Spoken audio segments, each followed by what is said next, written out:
பேரவை துணைத் தலைவர் அவர்களே வணக்கம். ஒரு சிறிய வேண்டுகோள் தான். ஏன்னா எனக்கு முன்னாடி பேசிய உறுப்பினர் 10 நிமிஷத்திலேயே முடிச்சிட்டாரு.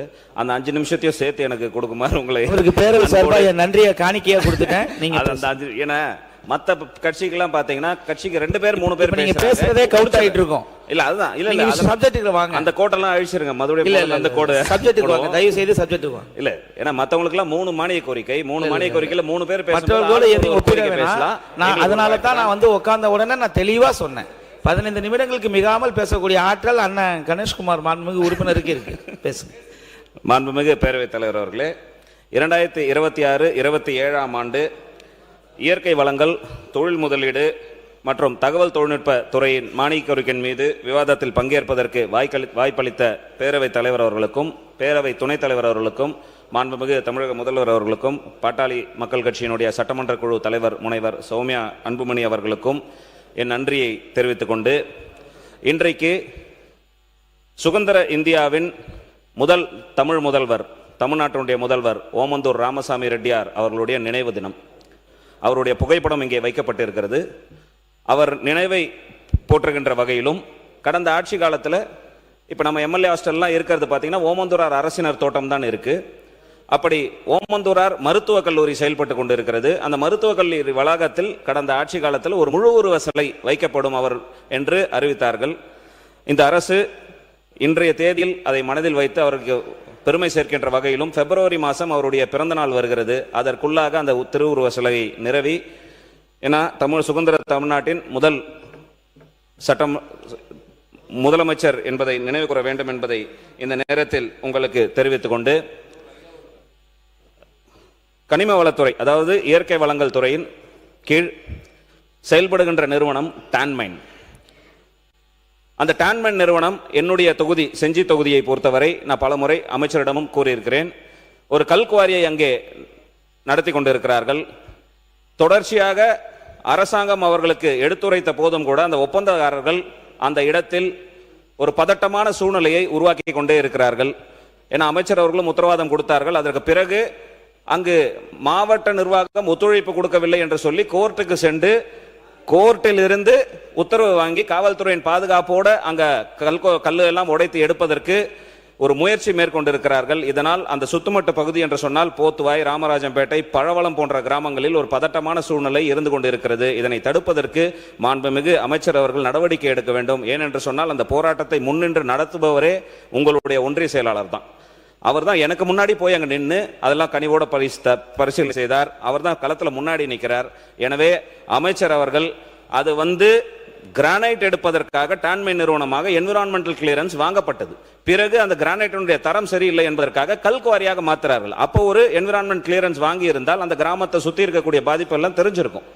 எனவே அமைச்சர் அவர்கள் கனிவோடு பரிசீலனை செய்து அந்த நடவடிக்கை எடுக்க வேண்டும் என்பதையும் தெரிவித்துக் கொண்டு, நேற்றைய தினம் எனக்கு பேசுவதற்கு வாய்ப்பில்லாதனால ஒரே ஒரு கோரிக்கை, தொகுதி சார்ந்த கோரிக்கை அமைச்சரின் கவனத்திற்கு கொண்டு வருகிறேன். அம்ரூத் ஸ்கீமை பற்றி பள்ளிக்கல்வித்துறை அமைச்சர் உள்ளாட்சித்துறை மானிய கோரிக்கையில் சொல்லும்போது சொன்னார், அந்த அம்ரூத் ஸ்கீம் இன்னைக்கு மாநில அரசிடம் ஒப்படைக்கப்பட்ட பிறகு பேரூராட்சிகளில் ஒரு கனெக்ஷனுக்கு 5000 ரூபாய் வழங்க வேண்டும் என்று செஞ்சி பேரூராட்சியில் குறித்துக் கொண்டிருக்கிறார்கள். 5000 ரூபாய் வழங்குவதெல்லாம் ஒரு குடிநீர் இணைப்புக்கு 5000 ரூபாய் என்பது எப்படி சாத்தியமாக இருக்கும் என்பதை அரசு கனிவோடு பரிசீலனை செய்து அந்த பேரூராட்சிக்கு தகுந்த ஒரு முறையான ஒரு சுற்றறிக்கை அனுப்ப வேண்டும் என்பதை கேட்டுக்கொண்டு, இந்த டான்மைன் நிறுவனம் தமிழ்நாட்டினுடைய பொருளாதார நெருக்கடியையும் தமிழ்நாட்டினுடைய நிதி சுமையையும் கடன் சுமையையும் போக்குவதற்கு ஒரு வல்லமை மிகுந்த நிறுவனம் இருக்கிறது என்று சொன்னால் டான்மைன் நிறுவனமாகத்தான் பாட்டாளி மக்கள் கட்சி பார்க்கிறது. 1978 ஆண்டு அப்போதைய முதலமைச்சர் புரட்சி தலைவர் எம்ஜிஆர் அவர்களால் தோற்றுவிக்கப்பட்ட நிறுவனம் இந்த டான்மைன் நிறுவனம். அந்த டான்மைன் நிறுவனம் என்பது அது காலகட்டத்தில் துவங்கப்பட்ட தனியார் நிறுவனங்கள் எல்லாம் வளர்ந்து வரக்கூடிய சூழ்நிலையில் டான்மைன் நிறுவனம் மட்டும் தேஞ்சு இன்னைக்கு எங்கே இருக்குன்றதே தெரியாது. உதாரணம் சொன்னா 2025 ஆண்டு 26 ஆண்டு டான்மைன் கணித வளம் தூரமாக 4000 கோடி 4100 கோடி வருமாய் வரும் என்று சொல்லியிருந்தார்கள். இப்போ நம்முடைய பட்ஜெட்ல 11000 கோடி வரும் என்று ஒரு உத்தேசமாக சொல்லியிருக்கிறார்கள். ஆனால் எங்களை பொறுத்தவரை இந்த டான்மைன் நிறுவனம் கனிம வளங்களை தானாக வந்து முன்னின்று எடுத்து விற்பனை செய்ய துவங்கினால் 1,00,000 1,50,000 கோடி வருமானம் ஈட்டக்கூடிய வல்லமை இந்த டான்மை நிறுவனத்திற்கு இருக்கிறது என்பதை பாட்டாளி மக்கள் கட்சி திரும்ப திரும்ப வலியுறுத்தி கொண்டு, ஏனென்று சொன்னால் கனிம வளங்களை விற்பனை செய்வது என்பது, வெட்டி விற்பனை செய்வது தனியாரிடம் இருப்பதனால தான் இவ்வளவு பெரிய பிரச்சனைகள் இருக்கு. அதை டான்மை நிறுவனமே முன்னிருந்து எடுத்து கனிம வளங்களை எல்லாம் விற்பனை செய்வதற்கு முன்வர வேண்டும். தாது மணல் கடந்த காலங்களில் தனியாரிடம் இருந்த காரணத்தினால பல்வேறு காலகட்டத்தில் பிரச்சனை ஏற்பட்டு தூத்துக்குடி பகுதிகள் எல்லாம் சீஸ் செய்யப்பட்ட மணலே இன்னும் அவ்வளவு இருக்கு. அதையெல்லாம் அரசு உடைமையாக்கி டான்மை நிறுவனம் மூலமாக வெளிநாடுகளுக்கு விற்பனை செய்வதற்கான ஒரு முயற்சியை மேற்கொண்டால் நிச்சயமாக நம்முடைய கடன் சுமையும் நிதி சுமையும் குறையும். ஏன் திரும்ப திரும்ப சொல்றேன்னு சொன்னா, நம்முடைய செயல்முறையை நம்ம பார்க்கணும். இன்றைக்கு டாஸ்மாக் என்ற ஒரு நிறுவனம், அதுவும் அந்த துறையின் எந்த துறையின் கீழ் வருது என்று சொன்னால் மதுவிலக்கு ஆயத்தீர்வைத்துறை என்ற பெயரை வைத்து ஒரு IAS அதிகாரியும் நியமித்து தமிழக அரசாங்கம் சாராய விற்க முடியும் அப்படின்னு சொன்னா, நம்முடைய இயற்கை வளங்களை விற்பதற்கு டான்மை நிறுவனத்தை பயன்படுத்தி தாது மணல்கள், ஜல்லி, மணல், எம்சாண்ட் போன்ற அனைத்து விஷயங்களையும் கொண்டு வந்து ஒரு சிங்கிள் விண்டோ சிஸ்டம் என்று சொல்கிறீர்கள், ஒரு மோனோபோலி நிறுவனமாக இந்த டான்மை நிறுவனத்தை பயன்படுத்தி விற்பனையை துவங்க வேண்டும் என்பதை ஒரு கோரிக்கையாக இந்த நேரத்தில் வைத்து, கடந்த காலங்களில் இந்த மணல் கொள்ளை பற்றி நாங்கள் பல்வேறு போராட்டங்களை முன்னெடுத்து பல கோரிக்கைகளை வைத்தோம். ஆனால் அன்றைய அரசார்கள் அது பெருசாக கண்டுக்கல. இன்றைக்கு அதுக்கு தடை விதிக்கிறது. அது மட்டும் இல்லாமல் கனிம வளங்கள் அண்டை மாநிலங்களுக்கு எடுத்து செல்வதற்கு 3 மாத காலம் தடை விதித்திருக்கிறார்கள். பாட்டாளி மக்கள் கட்சி அந்த நிலைப்பாட்டை முழுமையாக வரவேற்கிறது. அது மட்டும் இல்லாமல் இதையே ஒரு கொள்கை முடிவாக எடுத்து நம்முடைய தேவையை பூர்த்தி செய்வதற்கு முன்பாக வெளிமாநிலத்திற்கு அந்த கனிம வளங்களை கொண்டு சேர்ப்பது என்பது ஒரு முறையான செயலாக இருக்காது. நிரந்தரமாக கொள்கை முடிவெடுத்து நிரந்தரமாக தடை செய்வதற்கு இந்த அரசாங்கம் முன்வர வேண்டும் என்று உங்களை பணிவோடு கேட்டுக்கொண்டு, ஏன்னா கனிம வள கொள்ளையெல்லாம் பற்றி மாண்புமிகு அமைச்சர் தெளிவாகவே சொன்னார் போன வாட்டி. உதாரணத்துக்கு சொல்லணும்னு சொன்னா 13.22 கோடி மெட்ரிக் டன் மட்டும்தான் வெட்டி எடுப்பதற்கு அனுமதி கொடுத்திருக்கிறார்கள்.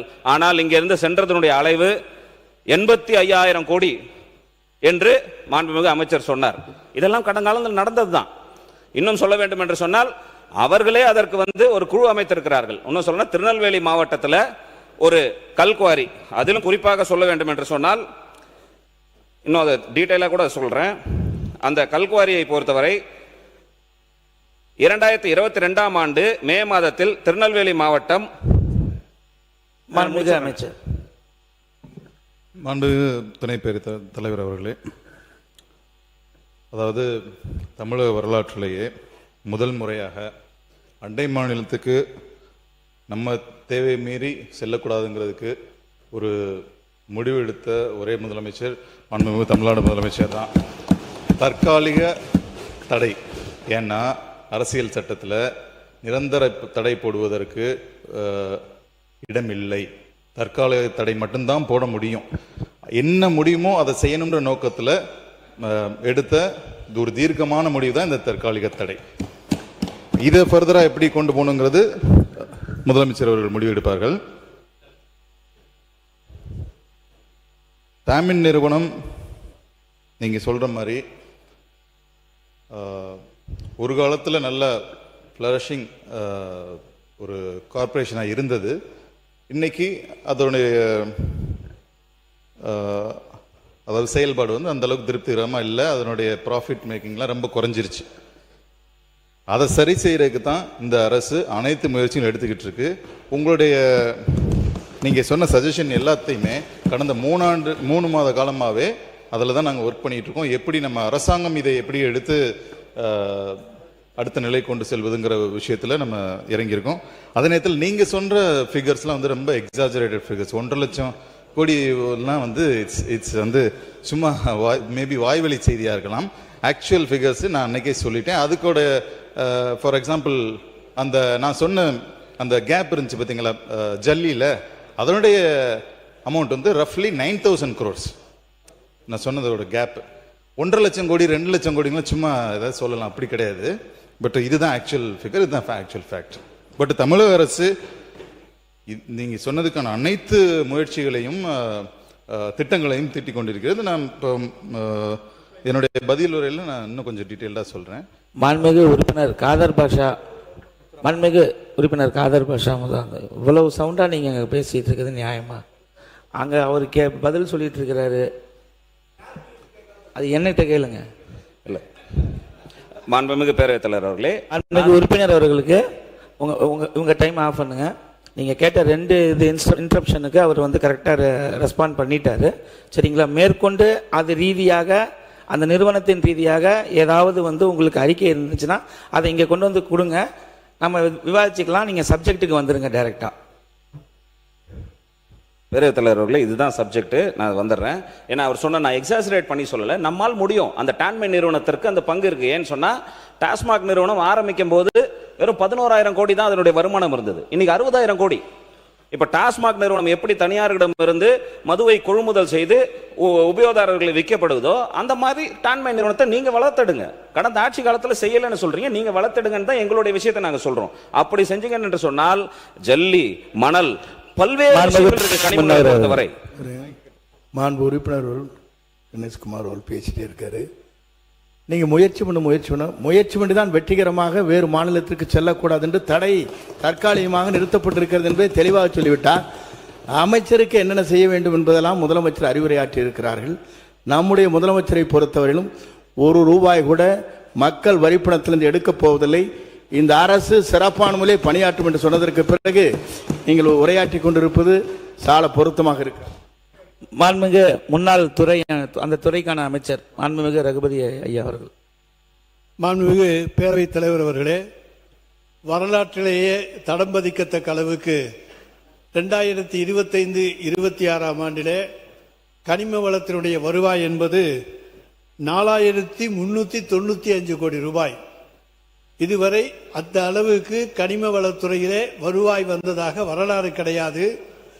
ஏற்கனவே எங்களுடைய அரசு முழு அக்கறையோடு கவனத்தோடு செயல்பட்டதால் வந்தது. 150 புதிய குவாரிகள் ஏலமிடப்பட்டன. ஒன்றிய அரசும் எங்களுக்கான நாடு முழுவதும் 200 தொகுதிகள் ஏலமிடப்பட்டது. மின் ஏலத்தில் தேசிய அளவிலே தமிழ்நாடு சிறப்பாக செயல்பட்டமைக்காக இந்திய சுரங்கத்துறை அமைச்சகத்தின் பாராட்டை பெற்ற அரசு தமிழ்நாடு அரசு என்பதை நான் தெரிவித்துக் கொள்கின்றேன்.